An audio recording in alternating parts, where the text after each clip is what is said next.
we overcomplicate a lot of things in the beginning, like, my website, my logo, my service delivery, my onboarding process, all this stuff that we think about that literally doesn't matter because you only have like one client. So my main thing, like if I were able to start over again, I would first of all focus all of my energy on how can I get more appointments? How can I get more appointments? And once I'm getting a lot of appointments, how can I increase my closing ratio? How can I close as many of those appointments as possible? And then now I have appointments, that's figured out. I'm closing clients, that's figured out. And now I have cash flow. And that's where you can start using that cash flow to free up more of your time. The main thing is the cash flow. You need to have the cash flow coming in and then build up the system in the back end using the money, because if you don't have your front end process proper, you're not getting enough appointments, the back end doesn't even matter.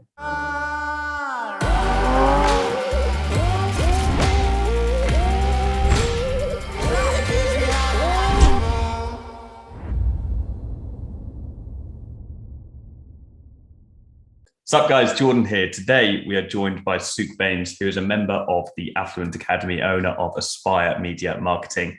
He's absolutely smashing it with his agency, specializing in dentist local business marketing, but it's been a bit of a journey getting to that point.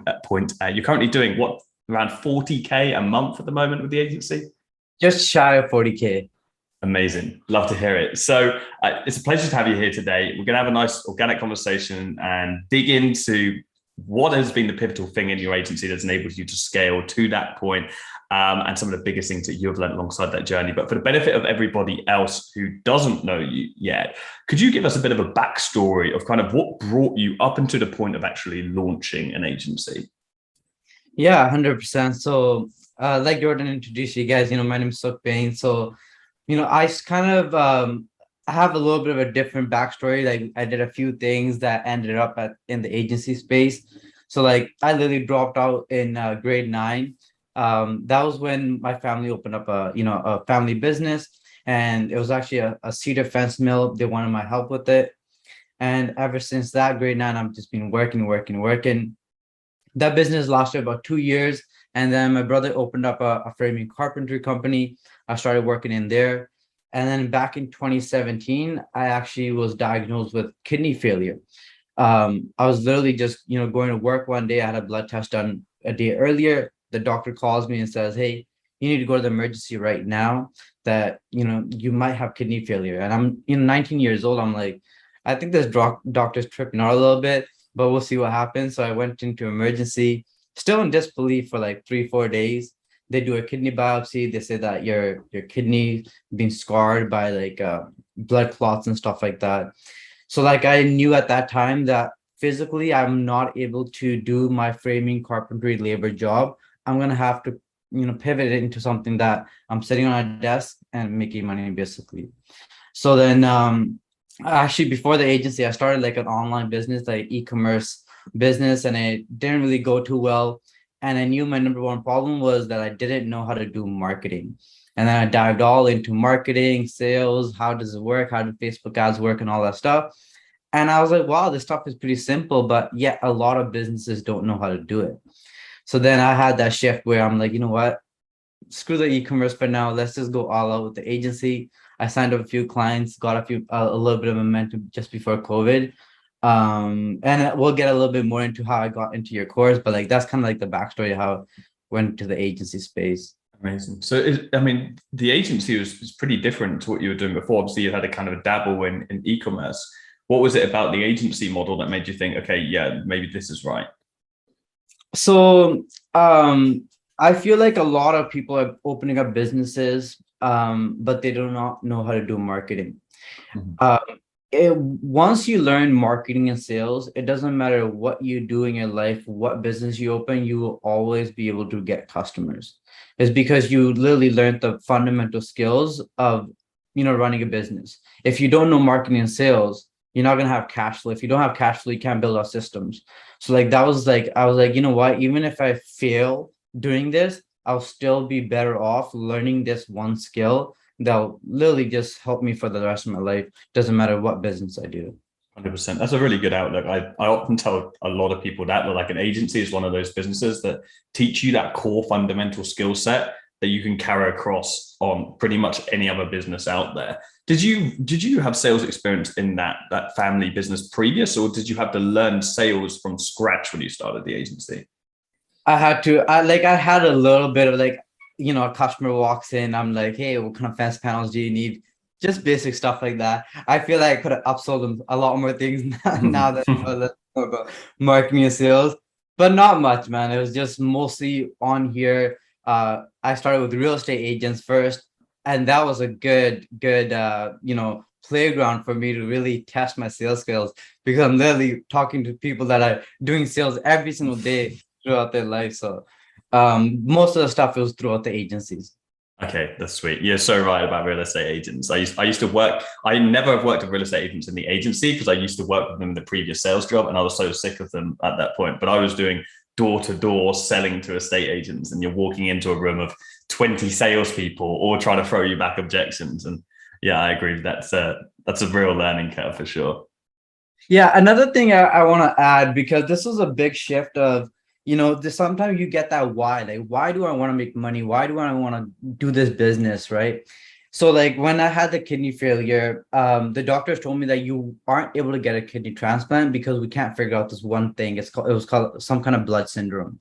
And they said that if we give you the kidney, that blood syndrome may come back and just reject the second kidney, and it's going to be pointless. So we got to make sure we have this medicine. I was like, okay, cool. How much is the medicine? Let's do it. Like, what's the big deal? And they said that the medicine is going to cost $200,000 a year for the next 5 years. And I'm probably only making like $4,000 or $5,000 a month that time. And I'm like wondering, how am I going to come with $200,000? And then I opened up my Google right when I was in the hospital. I checked, because I was on dialysis at this time, and I checked how long do I have to live on dialysis. And it said around 10 to 15 years. So I was like, I have about 10 years for me to make enough money so I can make sure that I can get a kidney transplant and pay for the medicine if I needed it. But luckily, like about a year and a half into dialysis, the government actually approved the medicine, and they were able to actually have that ready to go, even though I didn't need it after the transplant, which I had in 2019, but they did have it ready to go. But then now I'm still thinking about it, like, if I was still in that position in the next 2 to 3 years, there's no way I would have a problem affording that medicine, just because that why pushed me so hard, and I'm still going. Now I'm thinking like, okay, well, I was in that situation where I needed that money to get my transplant. What if in the future my family needs some type of procedure where it's going to cost $1 million or whatever that is? I want to be prepared for that. So like that's the one thing that's always pushing me. How can I go further into my business because of that almost live and die situation that I was in? That's so amazing, man. That's really inspiring to hear. I think that for anybody watching this right now, anybody that's pushed into a corner, that's a really advantageous position to be in. Like actually, if you start a business in mentally one of the hardest and lowest places that you've been in your life, like that, you're factually going to do better than, or at least by chance going to do better than the majority of other people out there. As I've said many times, I learned sales when I was in thousands and thousands of pounds worth of debt. I can't compare that to an illness that might question my life. But it's all subjective to your experiences and the perception of that experience in your life in that moment of time. And I think being pushed in the corner really creates this hunger that you cannot replicate through just desire for money alone. And I think that's incredibly important. But that's amazing. It's incredible that you've got past that now, and hey, you can use that money for something else. You can use that money to upgrade the lifestyle, or as you said, save that for family or whatever. So, but it hasn't been a straight path for you though, has it? So you started the agency with real estate. And correct me if I'm wrong, I think I remember the real estate side of things didn't work so well. It wasn't the right niche to you. So can you talk us through that journey? Like how did you find those initial stages? Was it a bit of a kick in the teeth and not as easy as you thought it would be? And how did that look to you now working with, I've seen dentists and specializing purely in that niche. So what did that transition look like? Yeah, so first in the beginning when I started my agency, I didn't go after like a specific niche. I just took on any client that I kind of came my way. It was good, it was cool. Like I was just kind of getting my experience building funnels, building ads. And then I knew I had to stick to one niche because that is the way for me to actually scale, having one niche, one system that I can replicate over and over again. So then I thought about real estate because real estate, there was a lot of people in that group, a lot of real estates, all over North America. So I was like, you know what, it's easier to target them. I can have as many conversations as possible in DMs. They're not going to run out. But I wasn't really able to get them the results that I really wanted to. Like they were getting leads, and some real estate agents are really good closers, some like don't know how to close. So like it was just that there's a little bit of a qualification process that was missing, and then I also didn't really enjoy it as much either. And then I was just like, you know what, let's just leave these guys, let's go after someone. And another thing was that it usually takes them like 2-3 months to close a deal. So like they give you $1,500 the first month, and they're like expecting something to come back the same month, but it takes like 3-4 months for them to even actually get a deal, and they make like $20,000-$30,000 off of it too, depending on the city that they're in. But I was like, what is something where I can drive in that lead and they will most likely convert right away? And then which is the price point is high enough as well. And then I kind of I thought about dentists. There's always pros and cons to each. And I know the cons to dentists was going to be, how am I going to get hold of these people? They're really busy. But I knew that going into there, and it worked out, it worked out. We're getting in contact with them. And I'll go a little bit more deeper into the strategy that we used actually to get all these people inbound. Like we literally did zero cold outreach. I definitely want to go into that. Just before we do, though, because I know a lot of people would like who try and get hold of dentists do struggle. So what did you do to get hold of those dentists who presumably are practicing the majority of the day? So they're not available on the phone. So yeah, what did that look like? Yeah, so I tried cold email. It worked a little bit. Like I mean, compared to how much work it went in, it wasn't really worth it for us. Maybe I'll hire a PA later on if I want to do cold. But like out of like 500-600 emails that we sent, we got about 2 or 3 meetings. So it was okay. I didn't really want to pursue that anymore. I tried cold calling. That was okay. It's just that I'm not able to get on the phone with the doctor. He's practicing, performing procedures, and the gatekeepers are trained like, oh, there's gonna be a lot of people calling you. You just kind of push them away. So I got in a few meetings with that. Still not worth it. And then those were mostly two. And then I tried DM as well. DM was a little bit better than both of the other ones. But because I was messaging personal to the personal profiles of the dentist, so that worked a little bit better.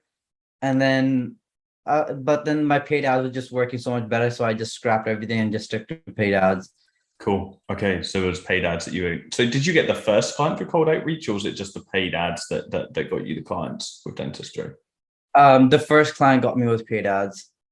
Cool. That's wicked. So I think it's one thing for people to bear in mind just listening to this, by the way, that every single niche is very subjective and every niche is different. And so with dentistry, with people working as a dentist in practice, it's going to be a lot harder for you to do cold outreach. That is not to say that what we talk about on this video right now, it's the same for every single industry out there. So everybody needs to bear that in mind. But talking specifically about this case then, so you started running ads to try and find dentists. What did that strategy look like? Yeah, so like when I was doing real estate, I already kind of cracked a little bit of paid ads. And I was getting like $5-6 meetings with real estate agents, which is a game changer for me. And I was like, you know what, let's kind of implement similar strategies in the dentist niche. So I kind of funnel hacked a few ads of other marketing agencies that have done ads to get dentist leads in. And we kind of did like a funny video with like a huge drill in my hand. And then have one of my employees in a chair, and I'm like with a huge drill trying to go into his mouth, capturing their attention.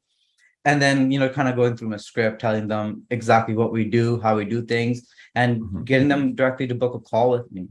And that ad literally got us like $25 leads, and I wasn't spending that much at that time either.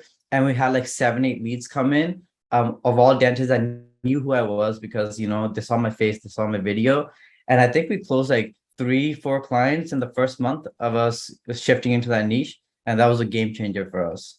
Amazing. Okay. Love it. So you were running ads, presumably targeting job titles. Were you? Was it dentist job title? What does that look like? And how were you then separating out the business owners from just the normal dentists? Yeah, so like we were kind of targeting like anything that has like dentist, DDS and all those different targeting methods. Okay. But recently I'm thinking about actually uploading a custom audience of like 18, 20,000 dentist emails or phone numbers. Mhm. That's what I'm thinking about doing, but it has worked so far just doing job titles.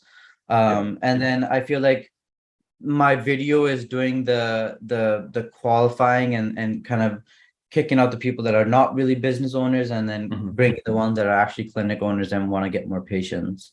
100%. I've noticed you've got a lot of video testimonials on your website. How pivotal do you think they have been in this strategy? Have you noticed that you've been getting higher quality, more conversion rates since having those video testimonials on your website, or have you not really tried that?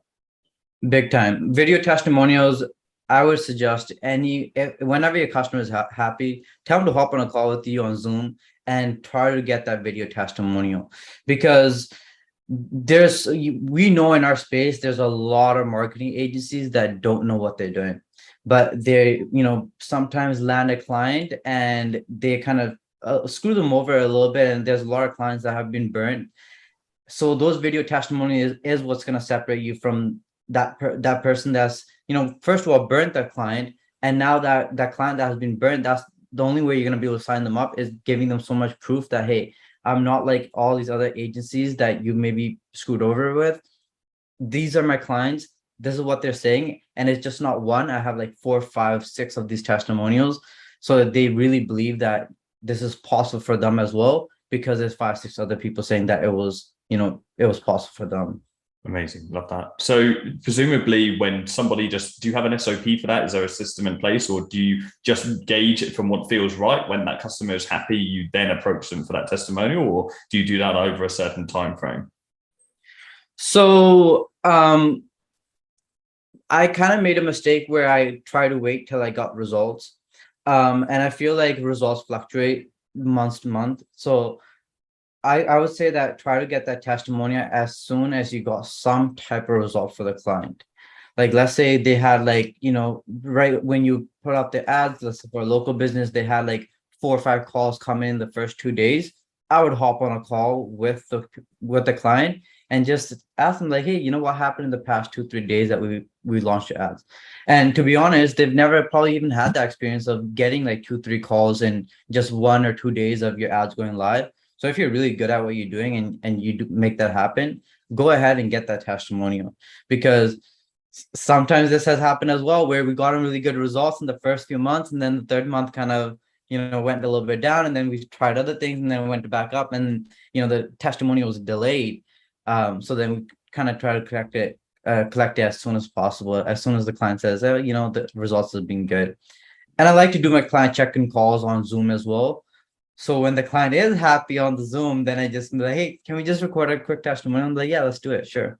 Yeah. Okay, so I've noticed that so obviously you've got Zoom, but I noticed you've got quite a few in-person interviews as well. So how are you approaching that side of things? How are you approaching that meeting? Is it a normal check-in meeting with the client, or are you approaching them purely on the basis of that interview and pre-framing that? What does that look like? Yeah, so a few of those interviews were actually because I was gonna go in their office and record a video. So these were local offices that I had. So I went in there, I recorded their video for their content, for their advertisement. And I was like, hey, we're gonna spend a 10 minutes. We want a quick testimonial as well. And they're 100% happy to do that. First of all, we're doing the video almost for free, but it really helps our advertising to get them results. So they're more than happy to record that video right there. And those videos are actually really powerful. I just feel like there's a lot of realness to it. It's the doctor and you right beside each other, and kind of going back and forth. I feel like it's a little bit better than the Zoom. My ads have been converting better than the Zoom calls. That's what I'm Yeah. trying to. Yeah, Yeah. 100%. I recognize that across other agencies as well. In fact, I was speaking to another agency, the 150-man team, only a couple of days ago, whose pure strategy at the moment for leads is running ads for themselves, and it's the in-person interviews that they say is the number one driver for their business. Which is something that we've literally just built out the system ourselves to book in meetings with clients, fly over wherever they are in the world, and get those in-person interviews produced really well and have them uploaded on our website and use them for ads as well. So, and I actually think that's a mistake that we made in our agency, or not even, it is a mistake, but something that just would have, hasn't hindered us, but that would have benefited us a lot more very early on. We were conscious of getting more testimonials, video and textual base, because I think it's very easy when you're running an agency to get caught up in the day-to-day operations and running the business, and then you forget about so many of these opportunities you've got. And as you'll know, like you mentioned that you made a mistake of waiting for results, those opportunities for testimonials don't always last. So we've got so many clients who we've started working with, we've lost, we don't know, we don't work with anymore, or things go wrong or whatever. But once upon a time, they would have been perfect clients for testimonials, and you will never be able to get those back. So anybody watching this, don't make that mistake. And once you get those first clients, that is the most important thing, is getting those testimonials and those results. Just like with Sukh, like you've got a dentist client, and then you've used that one dentist client and leveraged it to get 23 more dentist clients. You know what I mean? And it's now just going to snowball, and you're going to be known as the dentist guy. Exactly. And that's really important because especially these niches like dentists, chiropractors, they're very close. They know each other. They went to school. So like I literally had a dentist, one of my dentist pre-Batty, and he knew a lot of dentists. And even the leads that came in, they're almost like a referral basically, because they literally saw the doctor that they went to school with vouching for us that, hey, you guys did a good job for us. So they really come in with a lot of belief and conviction that this is going to work for us. Mm-hmm. I probably have like 80% close ratio out of like 10 meetings. I probably close 8 of them. And it's because of those testimonials and those close connections that these clients had with my client testimonials that we're having online. Perfect. Okay. So I want to just jump into something a little bit high level for a moment, just more out of personal interest, and then we'll bring it back to like some more beginner stuff with guys that are watching this that haven't even started their agency yet, because I think it's still new. Like it's only been the last couple of years that the agency's really banged. So I want to move into some of that, but where I know you mentioned before with real estate agents that they weren't really closing the leads as much, and I'm interested now you've got a system for generating leads in the dentistry. Do you help or consult your clients on closing those leads? Do you help them with that process at all? Do you leave it with them and just like let them to their own devices? Because I noticed so many agencies, regardless of the niche, that offer lead generation services, say the repeat problem that my client can't actually close the leads. And to me, the no-brainer would be helping those to do that. So I just wonder whether that problem doesn't exist in dentistry, and if it does, do you help them? 100%. That problem is one of the problems that we're trying to solve soon here, actually, because we have clients that we bring in, 40 leads, and they literally close 10 clients out of them. And we have clients where we literally drove in 40 patients into their clinic, and they only closed 3 of them. Right. So it's a really big gap there. And what I've noticed about dentists is that their ego is a little bit higher than usual people, because, they're dentists, they went to school and all that stuff, and they make a lot of money. So I feel like me consulting them, they're like, yeah, okay, cool. So I'm actually thinking about bringing in a dentist that's really crushing it, and having him hop on like a consulting call maybe every week. One, they're getting killer results. One of my clients, Dr. Dylan. So I'm thinking about bringing him on every single week to coach these clients. They'll get coached by a dentist, but I doubt they're going to really listen to what I have to say. Even though it'll help them, they'll listen to that dentist more. So that's what I'm thinking about doing. Great idea. Are you going to frame that as an upsell product, or are you just going to include that with your normal service?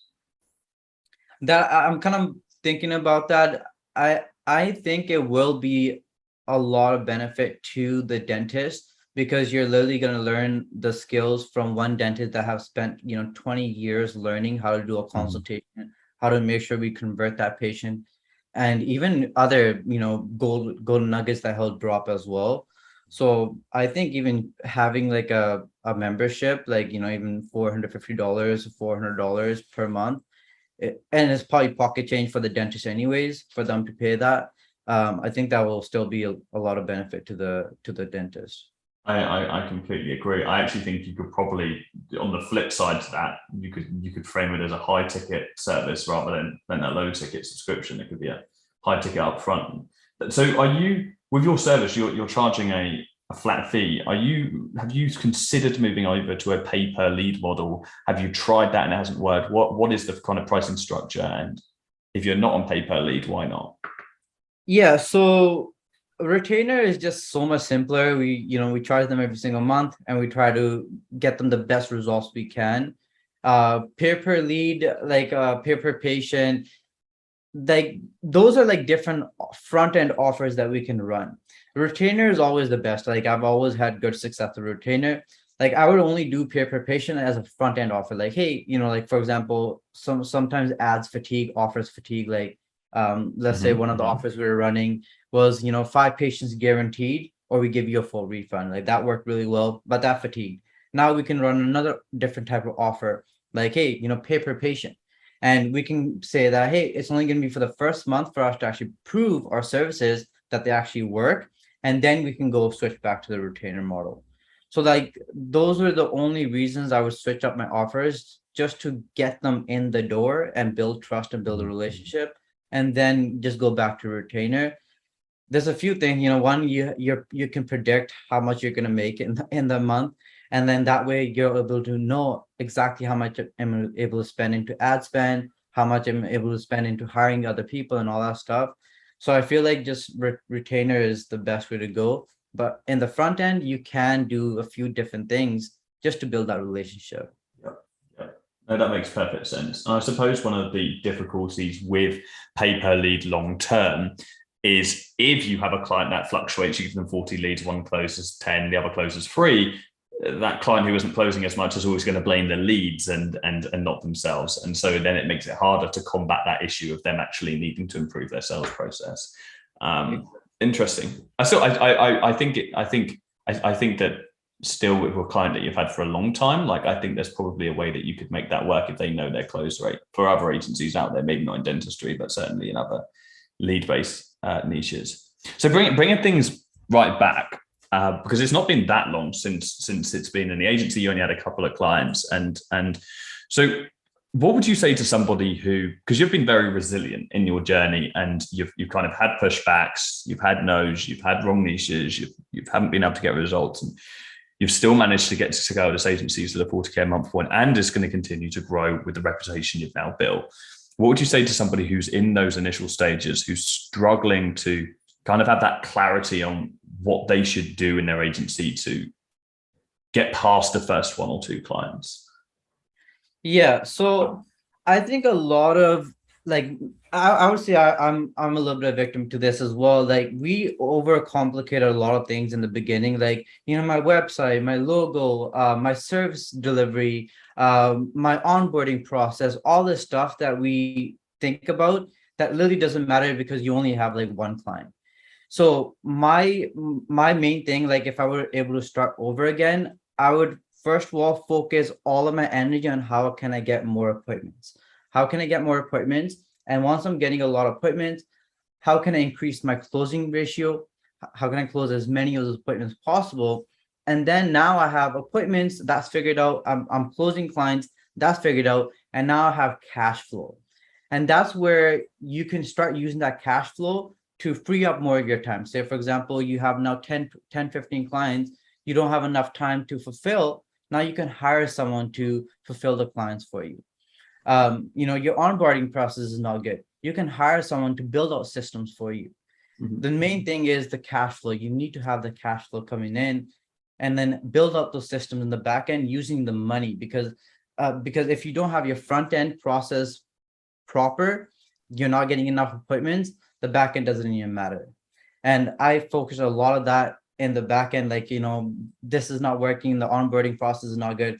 But your course helped me a lot with that. All the systems were in place. That was one of the big things, like the new client contract, the onboarding process, all that stuff was there. I just copied it and pasted it, and it's working, and we still use it till this day as well. Nice. But as far as like, when you're starting out, you really need to gain those initial experiences, just even running a Facebook ad, getting a few leads and tasting that. Because and a lot of agency owners just want to start going and making money, but there's that learning curve that you have to go over, and that's what's actually going to give you that confidence and momentum. So even if you have to do a free trial for the first few clients and then go on to a paid month after that, I think that's still beneficial. So like if we're doing cold outreach, for example, and you have no clients, no social proof whatsoever, go with a really, really low resistance offer, either 30-day free trial, 14-day free trial, getting that initial experience and getting a case study out of that as well that you can leverage to sign up even more clients after that. Yeah, I couldn't agree more with that. And I think that so many people, and it annoys me, it's all ego with people who are just starting out. Like when people say that, do you know what, I'm not going to offer a free trial, like that kind of a person is not going to be successful with that mentality, at least, because then they're valuing money and their own, what they think is their positioning and their ego. Like, I don't know whether these people think that they're going to speak to a business owner and they're going to offer a free trial and then they're going to put a post out online and every other business owner in existence is going to see that and never work with them, right? But that when you're first starting out, like you just said, a case study and a testimonial is so much more valuable than any money that you can get of any business owner. And I think especially even more so in this industry now, where people have been burnt by other agencies, where people have promised results and not been able to deliver, which equally is fine, because when you're first starting out, it's kind of unavoidable in some cases. You should learn as much as you can. I think it's even more important to be able to put yourself out there as somebody that just wants to give value and not necessarily need finances to start off with. If you can close someone for money, then you obviously should do. But if it's the difference between closing them for money and not, then you should always offer that free trial, in my opinion. Yeah, 100%. I actually had one of my clients that started with the free trial because that was one of the offers that we ran. That client has been with me for 7 months now and paying me every single month. So like that 1 month of free trial, getting me a client for the next 6-7 months, plus I got a case study from them and a testimony from them. I think it's definitely worth it. And we're at the stage where in our agency we're still willing to do that. And the reason is because we can actually deliver and we know what's going to happen the first month. But we're still willing to do that just so we can build that initial relationship and trust with that client.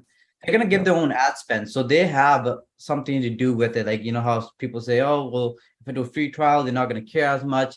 They're still spending money into ads. So they're going to take care of the leads. They're going to make sure they close as many as possible. But anything to build that initial trust and relationship with the client. That's all it is, isn't it? It's just a relationship. And it's like an agency really is a certain ads and advertising marketing is really a commoditized service, and it's people don't buy into your service, they're buying into you and whether they think they can trust you and whether you have integrity or not. And I think that's so important for people to understand, that you're not trying to sell your service, you're trying to sell yourself in any way that you need to. I think one thing, kind of in summary of our conversation, that you're testament to, and I think that you've done so well, is you've demonstrated a lot of resilience in your agency in the way that you've not been scared to test out an awful lot of things. You did email, it didn't really work for real estate in the way that you were doing, and you did cold calling, you did DMing, you struggled to get hold of dentists. Then you've even further than that went ahead and ran ads and it worked, and you didn't just do dentists, you did real estate beforehand and so on. And so you tested out a lot of stuff before you found out what worked for you. And what works for you is certainly not going to be the same as what works for somebody else. And it's impossible to predict. I think that people often come into the academy and they think they're going to get some miracle cure that says, for you, this is exactly what you need to do to be successful. But it's not until you actually go out and do these things yourself and test out, which is why I always recommend do as many niches as possible when you first start out. Don't limit yourself. Try cold calling, try email, try DMs. It's not until you find that works for you, and then when you recognize that you double down on it, that you're going to be successful. 100%. Yeah, like if someone knew, like maybe if I had a camera over my shoulder or your shoulder, and the failures that we've been through, they'll understand, what it actually takes. Because it might seem like a smooth road up, but like there's a lot of things that you got to go over under all that stuff and make something successful. And Yeah. still to this day, there's things that are failing that we still have to overcome and fix. And that's business. You can't go into business and be like, you know what, it's just gonna be smooth and everything's just gonna happen itself. It's a never ending thing. There's always going to be small problems arising. But that is business. And if you want to have something that's just, you got a paycheck every single month, and, that's what a job is, a job. Yeah. So, I agree. So what's next for you? What's the next steps? You've scaled up to a nice level. Presumably you're going to scale up those ads. What is the next step in the agency? Are you hiring manically at the moment? What's the future look for Aspire? yeah. So right now, I don't think we have cracked paid ads to the tier yet. We're still, learning more about paid ads. How can we get even more appointments? Sometimes our ads will go up a little bit down. Sometimes leads will come in. There'll be a lot of leads that come in. Sometimes it'll just be slow. So I'm really perfecting that. Like recently we put up an ad and we started getting leads again. Like we're getting like $10 dental leads. There's a new offer that we're running. So like I said, even though I have 20 clients right now, even more than that, around 25 clients right now, even though we have a lot of clients, I'm not putting all my focus on, even though we're getting good results for them, but like, how can I get even more results? How can I make the customer experience better? All these things, I'm not focusing on that anymore. The reason is because I can always hire someone to do that. My main focus is now going, how can I get more appointments? How can I close more appointments? Those are the only two things that I'm focusing on. And all that cash flow that's now coming into the agency, I'm trying to build out systems in the back end where, for example, I'm thinking about hiring an account manager now that will manage all those clients for me. Plus, that account manager can also build out systems where I'm not spending my valuable time rather than building a system, taking care of clients. I'm just focusing on getting more clients. Yeah. And another thing is that all clients will not be happy. There's like a ratio. There's like, I think like the 70% or 60% that are gonna get okay results. There's like 10-20% that are gonna get exceptional results, and there is gonna be like those 10, 20, 30% of people that will simply won't get results. And it's various reasons. It can be the location, it can be the doctor itself converting the leads, it can be the staff, a lot of different things. So like, rather than focusing all your attention on those 20-30% of clients that are not getting results, just focus on the average of 60-70 and the top ones, and then focus the rest of your energy all on getting more appointments and closing more clients, because that's actually what's going to move the agency forward when you have money coming in, and then you can use that money towards other resources to make your back end even better. I couldn't agree more. And that's an incredibly important point for anyone to take on. And I think that the job of the business owner and the agency owner should always be, how do we get more appointments? How do we get more people on board? How do we close more people? And not service delivery, which is why we have Tom, our chief marketing officer, who literally manages our entire sales delivery side of the business. And ultimately, like, the only thing that you should be doing after that is replacing that side of things, is the job side, is the sales side, and kind of eliminating yourself from the business if that is your desire. But I think that, like, for my role in the agency right now, I probably work maybe 1 hour a day in the agency because Joe's managing the operations, but my role is systems and how do we get more appointments? And then Joe takes some appointments and sells. And I think that's very important, because only you are going to understand the business and the ins and outs when it's so young, because you've been running the company since you launched. You understand how to get those. And I also think that it's incredibly important for other people to know what you just said. And a lot of people are afraid to say that, of the success rate of clients. And I think it will range from business to business. But if I was to say that every single one of our clients got amazing results, I would be lying. It's simply not the case, because there are so many external variables that come into play when you're getting client results. The website, the branding, the reviews, the stock, the offer. There's so many things that come into play. And I think that any young agency owner, young in company being established, not age of the owner, needs to take into account that not every client they're going to be able to get results for. And that is okay. And you need to harden up to that quickly, because I know a lot of agency owners will get a client, not be able to get them results, and then they'll be disheartened and they'll stop selling, but they haven't given themselves enough chance to actually find those clients so they can get exceptional results for, so they can build that confidence. So all of you guys know, it's not always going to be plain sailing with every client, and that is just business. Yeah. 100%. Sweet, man. Well, if people want to follow your journey, they want to see how you progress, and even if they want to check out your ads, what social platforms are you active on? And yeah, where can people check you out? I'll put some links in the description of this video. Yeah. So they can follow me on Instagram, Sukh Bains _23. I'm posting some content on there. I also have a YouTube channel that I'm posting somewhat here and there. But what we're doing, running ads, the dentist niche and stuff like that. So they can follow my Instagram, and then they can also watch some of my YouTube videos as well. I break down more of the paid strategies on there. Amazing. Love it. I'll put some links in the description. Thanks so much for jumping on today, dude. It's amazing to watch your progress. Keep me updated if you need anything. I am as well. No, I appreciate it, Jordan. It's all because of your help, man. Your systems, all that stuff. They're still in this agency till this day. Onboarding process, the payment plans, the contract, the Panda doc, all that stuff is currently working. And I'm not thinking about changing it either, because we're scaling with it, and our clients are happy. I couldn't thank you enough, man. I literally had the blueprint as soon as I got your course in 2020. I was like, this is it. I'm gonna go all in, and we've been scaling ever since, man. Love it, man. I love it. All right, guys. See you soon. Cheers.